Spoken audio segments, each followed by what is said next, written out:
Good afternoon, everyone. Okay, I will be demonstrating pot pie, and it's pretty straightforward. Since it does have several steps, I went ahead and did a bunch of it since I only have like a few minutes, right? So I did a bunch of it beforehand so that I wouldn't keep you here for an hour. I hope you're thankful for that. All right, so you start out with peeling and dicing 2½ cups of potatoes, 1½ cup of carrots, 1 cup diced onion. And you put those in a pot. I used a non-stick pot, just to be sure, because you use just a little bit of water and it actually absorbs all the water. And you put that on the stove with ½ a cup of water and ½ a teaspoon of salt. And you just cover it, bring it to a boil, and let it simmer there for a few minutes while you're doing the other stuff. So you stir it every once in a while. It takes maybe, I don't know, 10 minutes or so. But you don't want it to be all mush, you know, you want it to still be firm. So just basically simmer until barely tender, because afterwards you are going to put it in the oven for another ½ hour, okay? So this is what this is right here. So once that's done, you want to, okay, so in one of the freezers there, if one of the ladies could grab for me, in one of the freezers, a bag of frozen peas, a small bag of frozen peas, I just put it at the top. Anyways, I went ahead and kept it frozen. You know, you don't want to cook the peas at the same time because peas are good not cooked very much, right? So I just went ahead and kept them frozen. It might be in the first freezer as soon as you open it up. Anyways, so you don't cook the peas. Thank you, Paula, so much. So you cooked your other vegetables for a few minutes. Thank you so much. And these are already measured to 1½ cups. See, we were looking for a bag. We had to think about that for a while. Oh, yeah, thank you. All right, and then you have a 9 by 13 dish, like this. Dump this in.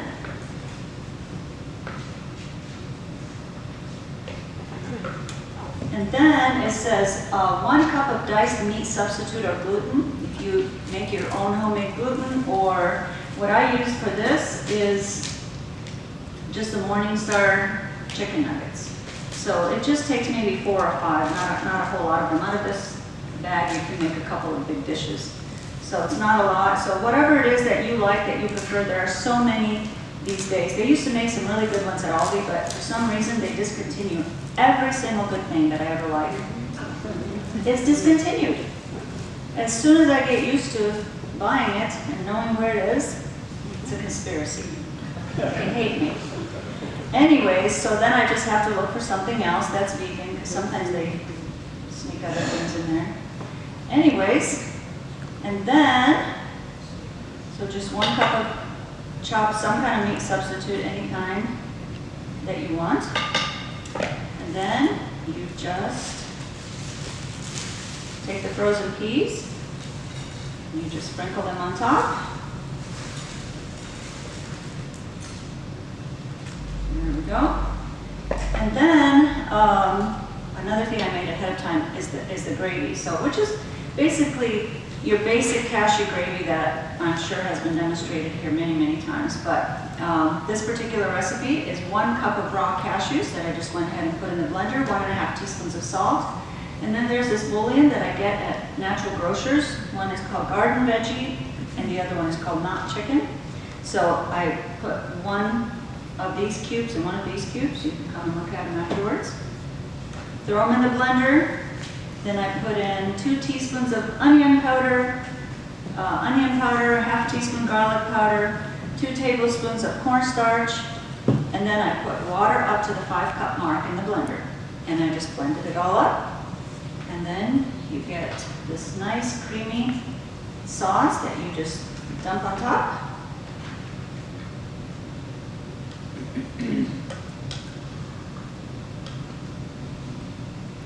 And you know, this is so yummy that if you have to leave out the veggie chicken, I bet it would still be good. right? You can't go wrong with vegetables, gravy, and a whole grain crust.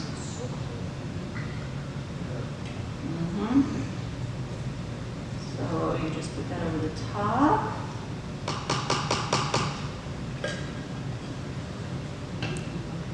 And then, the original recipe that I got this from, it said 1 cup whole wheat pastry flour, half a cup of white flour, and half a cup of oat flour. I went ahead and instead of the white flour, I put half a cup of barley flour. I just love to use different kinds of flours. I always figure that different kinds of grains have different kinds of things that are good in them, so I like to include different types of grains if I can.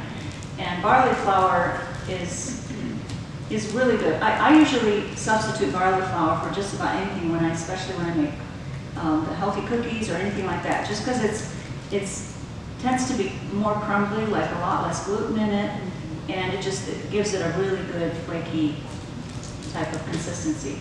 So anyway, so I already measured out the 3 types of flours in here that I just mentioned. So you want to just put them in a bowl like this, and then you need 1/2 cup of hot water. So I just sticking to the thing, it's so hot. 1/2 cup of fairly hot water that I just warmed up in the microwave, and then 1/3 cup olive oil, or whatever kind of oil you like. I tend to like olive oil. I just have heard good things about it, so that's what I use. All right. Dump that in, and then 1 tablespoon of lecithin. This is soy lecithin. They do make sunflower lecithin. I bet that would work just as well.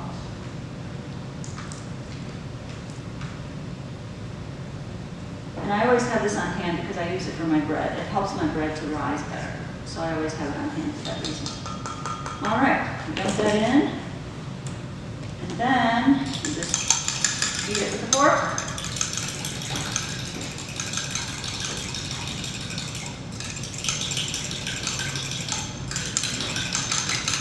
Until the lecithin is dissolved. Now this is lecithin is supposedly good for you. Like, people take it as a dietary supplement. I don't know what it's good for, but people actually eat it. They put it in their smoothies or whatever, so I figure it's good. Oh, good for your brain? I'll buy an extra 1 or 2 of those.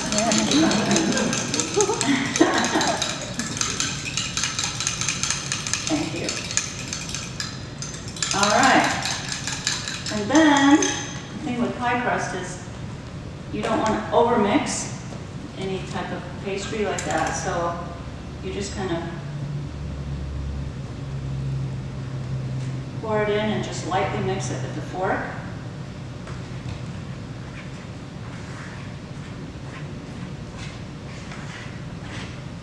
So it makes a ball.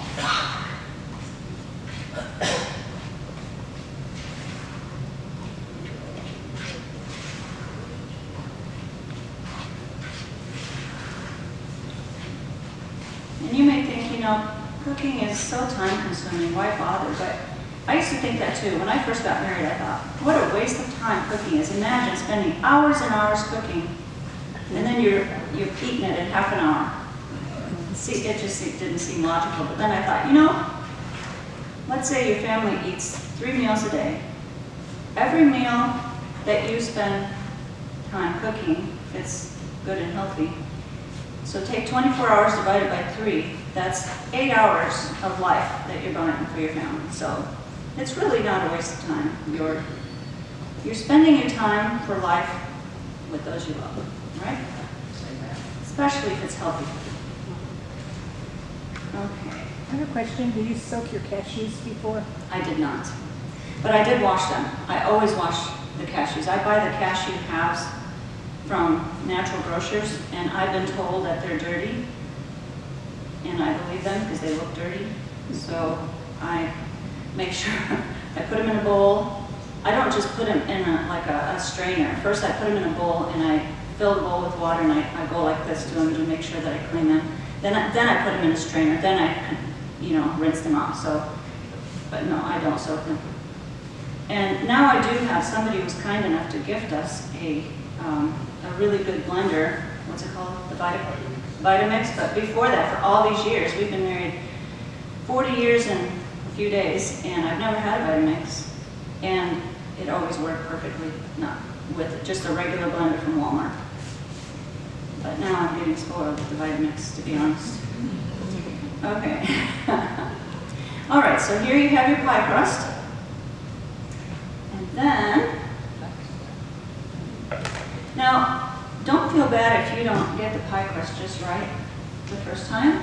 Pie crust actually, and I'm not saying I'm far from an expert in pie crust, to be honest, but I still try every time and hope for the best. So, that's our whole life. We just hope for the best, do our best and hope for the best. When we first got married, as I said, Are you going to tell that story? when we're going to, yes I am. I got married when I was 19 years old, but I was going to make a pie from scratch for my new husband. And so, I got this really awesome pie dish. It was adorable. It was like, you know, different, it had pictures of cherries all over, and it had, you know, apples and different fruit, and then it had the recipe right there on the bottom of the pie pan, and I thought, this is the coolest thing. So I worked so hard to make the pie crust, and it took me forever to get that pie crust in the pie pan because it kept falling apart, and it took me like, I don't know how long. I fed it up, let's see, 2 cups of sugar, you know, after all my hard work of getting it in the pie pan. Oh my. Anyways, and then of course again with bread. I think I probably made bread like 30 times before I made anything edible. So my redeeming quality is persistence. We almost had enough breaks for another house.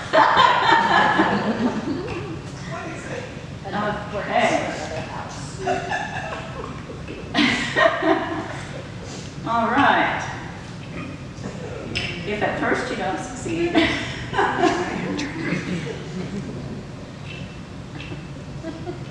Okay. Now, the fact that there is no white flour in this makes it maybe a little more crumbly. So it's not going to be able to pick up like normal pie crust where you can literally fold it up like this and put it over. So you can put any kind of pie crust you want on this. In fact, there was even a recipe for a yeast crust. I didn't bother with that because then you have to let it rise, blah, blah. But I want to try that one too. So you just kind of like pick this up like this, say, oh, that's about the right size, right? And then I just move this over.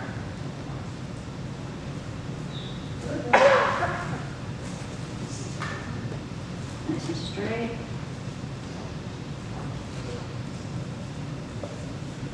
And then you just go like that. And you always just hope and pray for the best. And if it doesn't work, don't worry. It's not the end of the world. Worst things can happen, and just remember all my mistakes, and you'll feel so much better about yourself. And then, right, Veronica? Yes. Okay, and then I do like to make some little vent holes in it, just because otherwise it'll just bubble out all out the sides and onto the bottom of your oven. So I just make some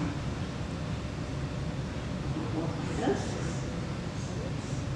And some closer to the edges because that's where it's going to start bubbling first. And then you pop it in the oven at 350 for about 30 minutes. It says until lightly brown on top or whatever. Mine never got brown, but I didn't care. I took it out after, I think I left it in 35. You forgot the step that I like the most, the one that comes after. Oh, then you eat it? Oh, okay. Oh, and another thing I should mention is, you know, that best not taking it out of the oven right before you eat it. You actually should make it ahead of time. In fact, if it's the day before or several hours before, it's even better because it kind of like, when the gravy completely cools off, it sets up, and then when you cut it, like you cut a piece and then all the gravy doesn't rush and fill that hole like a great big pool, right? So it's always better to make it before. So if I make it and then I serve it the next day, it's just perfect. It sets up, and even if you reheat it, it never like pools like that. And you can cut it, you know. So today, since I did make it this morning, it was kind of doing that, but I did my best to get it into your dishes. But regardless of how it looks on your plate, it's absolutely delicious, and my granddaughter especially loves it.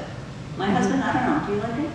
Oh. He told me he wasn't too crazy about pot pie because he went to school in England and they had pot pie every single day, and he didn't want to see it again for the rest of his life. But he actually ate mine, so, and liked it, so anyways. All right. Something British. There's nothing there. Oh, nothing British about it? Oh, okay. All right, well, thank you all for being such good listeners. For those that don't know me, I'm Dr. Bryant, Dr. Kevin Bryant, and I've been in the Wichita community since 1989. Family practice, basically doing geriatrics. I've had an interest in lifestyle medicine for 30 years or so. Been involved with various lifestyle programs and so forth. So today we were wanting to look at high blood pressure. They estimate around the globe there are 1 billion people with high blood pressure. So it's a huge issue around the world, with lots of cardiac, stroke. Those are the two main things. Also kidney failure eventually. So what I want to do is we're going to show a video by Dr. Greger, Michael Greger from nutritionfacts.org, and then I'll take you back through the slides that he's going to show and go a little bit slower, breaking down a little bit. And then I have a number of other things to kind of talk about. So this is looking at, can fasting reverse high blood pressure? It's kind of amazing what he's going to share. So if we have the video there, let's watch that, and then we'll go back through. Now, I'm going to have this passed out. Yeah, just pass it down. Take one, pass it down. Take one, pass it down. This is a copy of the slides I'm going to go back through. We're going to take a slower pace looking at some of this. And then I have a number of other, here we go, good. So this was looking at this article from the Journal of Manipulative and Physiological Therapeutics. If you can read that right there, you're doing really good. But this was medically supervised water-only fasting in the treatment of hypertension. There are a few places, and this is, need to emphasize, this was medically supervised. And we're going to look at why would it need to be medically supervised. And these were people that were on a water-only fast for, I think, several weeks, actually. So, and there are a few scattered places around the country where there's centers where you can actually go and be supervised, medically supervised, going through a water-only fast. So this was 174 consecutive hypertensive patients, and they all had blood pressures in excess of the 140 systolic and 90 diastolic, which is the break point between quotes normal and high. And they were, both were treated in an inpatient setting under medical supervision. And the treatment consisted of this short pre-fasting period, approximately 2 to 3 days, and their food consumption was limited to just fruits and vegetables. And then they were followed by a medically supervised staff for water only for approximately 10 to 11 days, they said, on average, some a little bit longer. And then there was a refeeding period lasting 6 to 7 more days where they introduced low-fat, low-sodium, vegan diet. So that was, this was their treatment. And then they transitional regimen where the diet was mainly whole, natural foods, and basically a vegan diet with some unsalted nuts and seeds. And they specifically excluded meat, fish, fowl, eggs, dairy products, added oil, salt or sugar, bread products, and other processed foods were also excluded in this particular refeeding or this transitional diet. So what were the results? Turns out that by the end of that fasting period, average 10 to 11 days, 90% of them had dropped their pressures back into the normal range without medication. So their medications had been stopped. And this average drop was 37/13. This is an incredible drop, greatest decrease being observed for subjects with the most severe hypertension. The higher they started their blood pressure at, the greater the drop. So this slide is comparing different kind of treatments for high blood pressure and what are the effects. So this first line here is, the first one here is restricting alcohol. There are a number of different things in lifestyle that can raise blood pressure. Alcohol is one of them. And so alcohol restriction normally will drop the blood pressure about 5 points. And this next line is, the green here is losing 10 pounds or greater. Just losing 10 pounds on average will drop about 6 or 7 points blood pressure. Next to that is the black area, which is about the same, would be increasing the fruits and vegetables. For if an individual is not eating hardly any fruits and vegetables, adding fruits and vegetables in, you know, the 5 to 9 servings per day. And when you do that, what you're doing is you're adding a lot more potassium into the diet. A lot of times, many people feel that it's a mismatch between the amount of sodium in the diet versus the potassium in the diet. Fruits and vegetables are high in potassium, and so this is increasing that. So then the next line over is regular aerobic exercise. Increasing into an aerobic exercise program can drop the pressure by roughly 10 points. Then adding more fruits and vegetables, if you kind of double the amount, you get an even greater drop to about 12. The gray is, okay, this is the antihypertensive. The drugs drop pressures on the average around 15 points. Next to that is less sodium.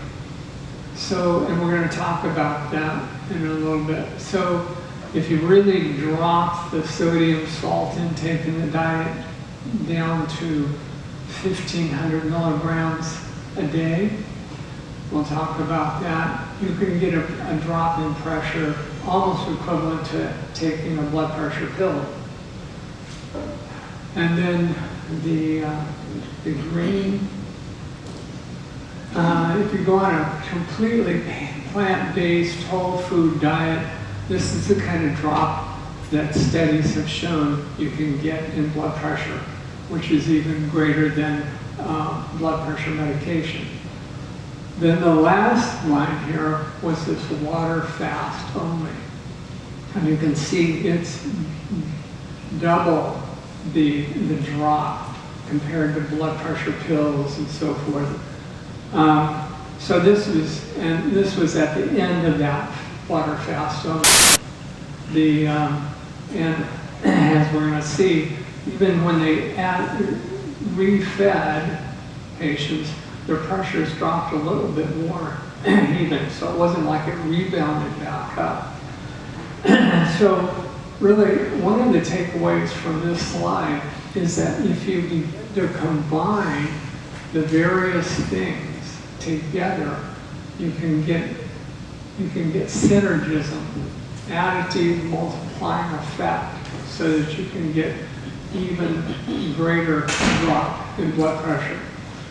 So the point from this slide is that blood pressure control is not just one magic pill takes care of it, but there are multiple things that we can do in our lifestyle that can have significant effect on blood pressure. And blood pressure, high blood pressure, is one of the major causes for heart disease, heart attacks, strokes, and so forth. And so this is kind of a combination. I'll have a handout that even goes in more detail. So these patients, again, that had the highest blood pressure coming in, stage 3, the blood pressure with greater than 180 over 110, they had the greatest drop. 60 points in systolic, 17 in their diastolic, just dramatically came down. And so their point here was this was the largest effect ever published in the scientific literature. Way more than blood pressure medicine. To get this kind of effect, you would probably have to take 2, 3, 4 blood pressure medicines all together at the same time to get the same blood pressure lowering effect as the water only fast. So it's a very, and the point he made here at the end was, and this one here, the average cost of medical care and drugs in the year prior to going on this fast was $5,784 per year. And it was $3,000 in the year afterwards for an average reduction of $2,700. So the individuals were recouping the cost of going through the water only fast within the first year. The last part of that talk was that this can be a jump start. It can recalibrate the taste buds so that the lower sodium intake foods taste good. It usually takes 3 to 4 weeks for our taste buds to get used to the new amount of sodium or fat or sugar, so that once they recalibrate and you go back to what you were before, it'll be way salty, too sweet, that kind of thing. Now, let's talk just briefly about sodium and salt, because that did have significant effect, and it's well accepted that too much sodium in our diet is causing rise in blood pressure. And when you look, much of the sodium that we take is hidden in the food. And so the biggest hidden sources are things like all of the canned vegetables and soups and so forth. Now there are canned vegetables and soups out there that are lower in sodium, but you have to look at the label. So this is one of the places where hidden sources sodium. All the convenience foods, frozen dinners, deli foods are another source of lots of hidden sodium. The dairy foods, cheese, milk, lots of sodium in it. Hot dogs, bratwurst, the jerkies, very high. All the sausages, lots of sodium in it. And you can, you can very easily today, you can Google, a serving of hot dog and see how much sodium, ask how many milligrams of sodium is in a hot dog. And Google will tell you very quickly, so it's easy to see. All of the pre-prepared sauces, soy sauce, extremely high, steak sauce, ketchup, mustard, the barbecue sauce, those are all high sources. The packaged pasta, noodle, rice, all the various spice mixes, pre-cooked frozen rice, pasta, potatoes. So all of those items, really to know for sure, and we'll look at the label in a second, but the recommended amount is 2,300, and the lower you can get below that, even the better, and the more effect on blood pressure. So, the nutrition label, when you look at it, at the very top is the serving size, and that you need to really look to see how much is the serving size, because you can hide things by having a small serving size, much smaller than what you're actually going to eat. So you have to, but then down the list, right in the middle is the amount of sodium, and it will tell you per serving how many milligrams of sodium. So to find out, am I staying below that 2,300, you gotta write down everything you're eating, look on the label, total up the amount of sodium, and you get an idea how much sodium am I getting in my diet. And that will tell you where things are at.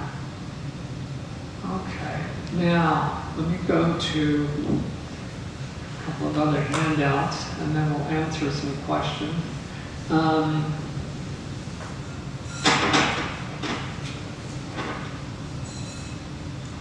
Let me do this one here. Let me pass these down.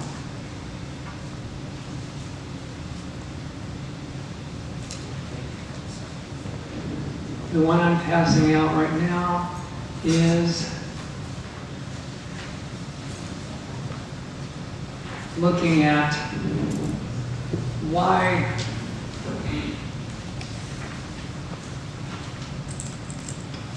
would one want to be medically supervised if you're going to do a water-only fast.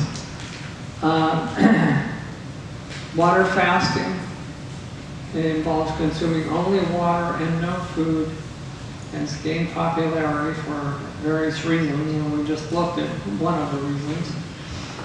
Some of the benefits are weight loss, obviously, and then what's called autophagy.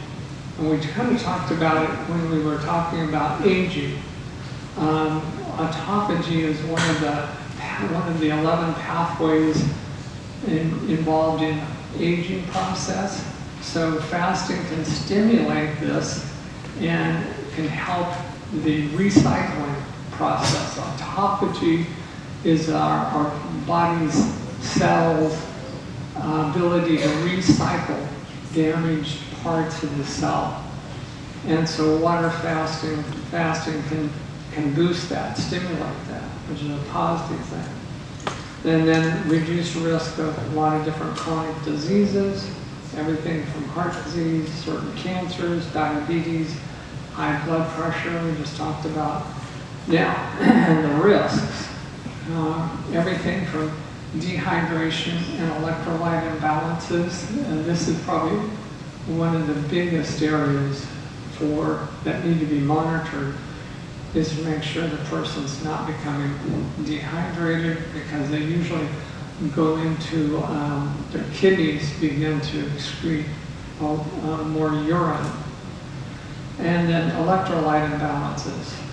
They can get low in potassium or sodium and so forth. Various nutrient deficiencies can result during a water-only fast. Excessive weight loss. This is always the challenge when losing weight, is trying to limit the amount of weight loss from the lean body mass. That means the muscles, the organs, and maximize the amount of fat loss, weight loss.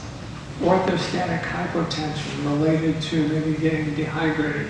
People can begin to get dizzy and lightheaded when they're standing. It can even flare up a gout condition, a person that maybe has gout. Diabetes complication. Fasting can raise the risk of diabetic ketoacidosis and hypoglycemia in people with diabetes, particularly probably more diabetes type 1. But this, for a person with diabetes is on medication, they go on a water-only fast, they're going to need to be monitored closely for their blood sugars, because it can drop fairly quickly, so they may have to have their medications reduced and so forth. And so the fast can be a jump start to improve. Last time we talked about insulin sensitivity. This is a great way to boost insulin sensitivity.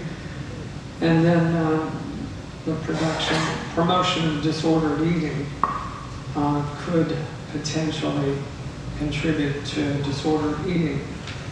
So those are some of the reasons why one would want to be, if you're going to really go full out on a water-only fast to gain control of blood pressure, it needs to be supervised. Now, let's do this. And these out. This handout is looking at kind of what's called intermittent fasting. How many of you have heard of intermittent fasting?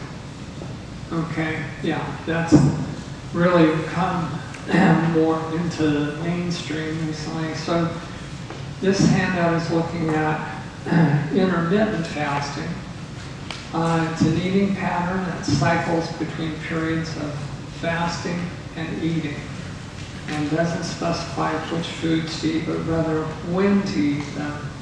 And there's several different kinds of intermittent fasting. First one is called the 16/8 method. And basically this would be 2 meals a day. Breakfast, lunch, nothing after lunch. If you go nothing after lunch till the next breakfast, that's going to be roughly 16 hours. So no supper. Great for helping with weight loss, good for boosting insulin sensitivity. So that one definitely, if you were diabetic on diabetic medication, you probably would need to really be working with your physician so that he knows what you're going to be doing, so that you aren't getting into hypoglycemia. Then there's the 5-2 diet, eating normally for 5 days a week, and then restricting the caloric intake down to 500 or 600 calories a day on 2 non-consecutive days. So Monday, Thursday, you drop down to 500 or 600 calories per day. That's the 5-2 diet. The Eat, Stop, Eat involves fasting for 24 hours once or twice a week. So maybe every Monday you go 24 hours without food. That's probably that would be considered the max that you would want to do. Anything more than that, it's getting into the medically supervised area of fasting. The alternate days, alternating between days of regular eating and fasting. And that's going to be pushing probably the limits. Probably would definitely be wanting to work with your primary care to make sure that if you're on any medication, what's that going to mean to all of that. But those are all, you know, lesser intensity of fasting. Probably doesn't have the same effect as the water-only fast, but would definitely, over time, have a significant impact on blood pressure control.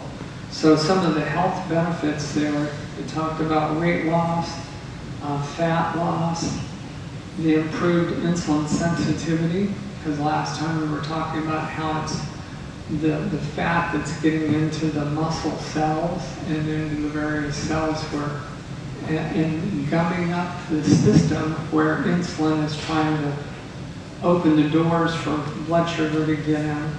This is going to help reverse that process and make the insulin more sensitive, more effective. Cellular repair processes, that's this autophagy where the cells begin to recycle the used and damaged portions of the cell more quickly to recycle, rejuvenate the cell. Reduced inflammation. Some studies have indicated that it reduces markers of inflammation, and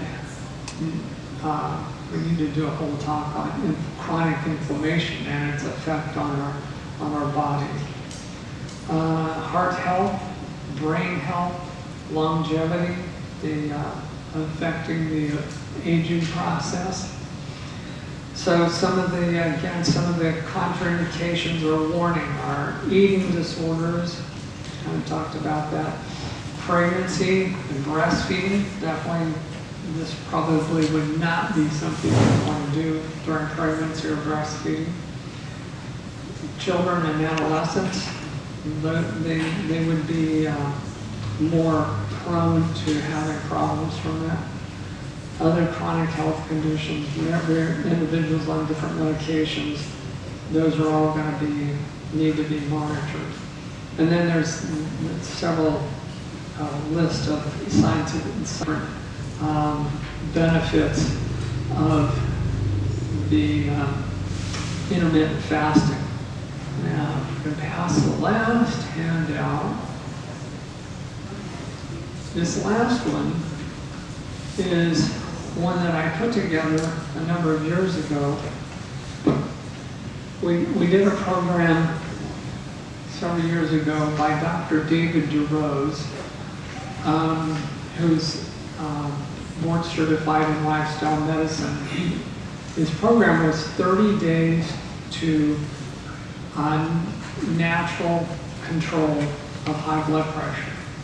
And if you go on our church's website at 3angels.org, on the main page is a link to his 30-day program to control high blood pressure and diabetes. Anyway, from that series, he had a whole nice book on 30 days to control blood pressure.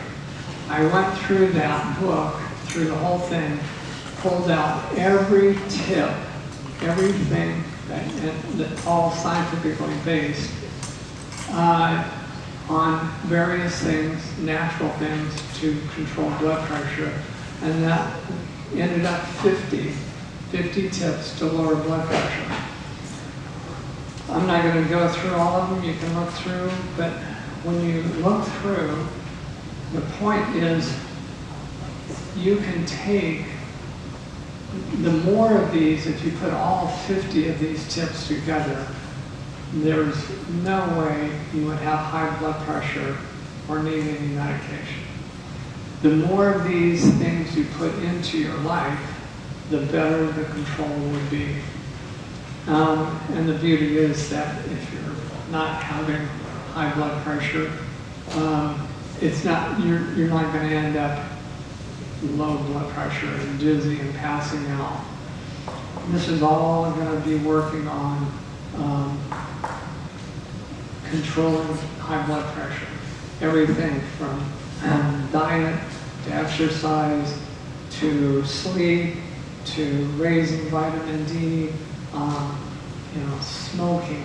Nicotine in the cigarettes causes the blood vessels to constrict. It's a vasoconstrictor.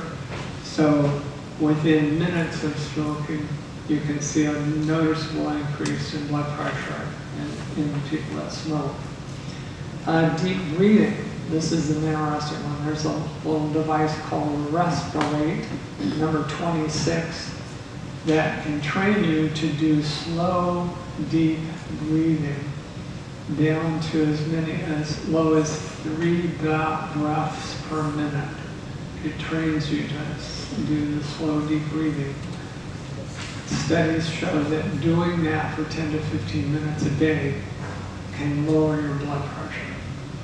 So, and then there are a number of different supplements, everything from hawthorn berry, coenzyme Q, magnesium, omega-3, flaxseed, hibiscus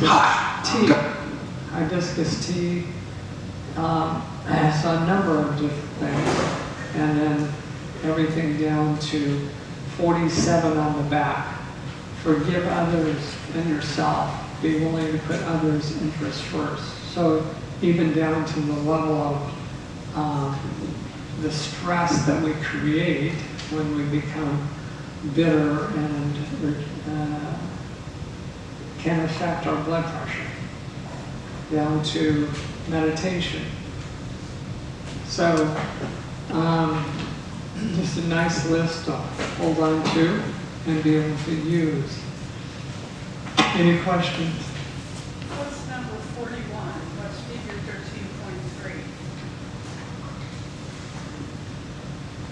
13.3? It's in his book. What book was that, Dr.? So you gotta, I think we have some books for sale, actually. If you want the book to see what figure 13.3 is, we'll sell you the book. Any other questions? I got a lot of questions that take care of the first. Have you heard of Baja Gold salt? And is there any benefit to that if you wanted to keep salt in your life? Which salt? Baja Gold. Baja? Gold. Like, It's supposed to be like a very high nutrient, mineral, rich salt. I haven't. I'd have to see what specifically was in it. If, they have potassium salts. I don't know, maybe it's a high potassium. There are salt substitutes where they substitute potassium for the sodium, and it may have some of that in it. And because just like the higher fruits and vegetables, the higher potassium, lower sodium, has a lower blood pressure effect.